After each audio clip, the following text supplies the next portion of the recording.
As soon as John stepped onto the subway car, he knew something was off. The carriage was empty except for a man sitting at the far end, his face hidden behind a hoodie.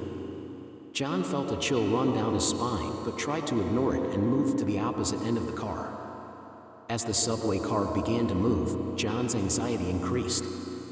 He felt the hooded man's gaze on him, and he knew that he was in trouble.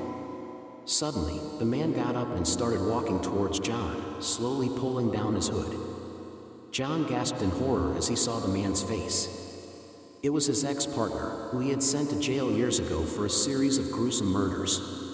The man smiled at him and pulled out a knife, the same one he had used to kill his victims. John tried to run, but the doors were locked. The subway car was moving at an alarming speed, and there was no way he could escape. The killer closed in on him, and John braced himself for the worst.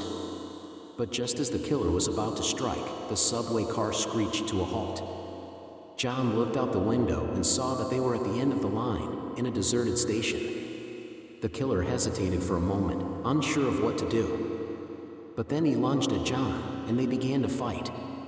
It was a brutal and bloody struggle, with both men using everything they had to try to gain the upper hand. In the end, it was John who emerged victorious. He managed to grab the killer's knife and plunged it into his chest.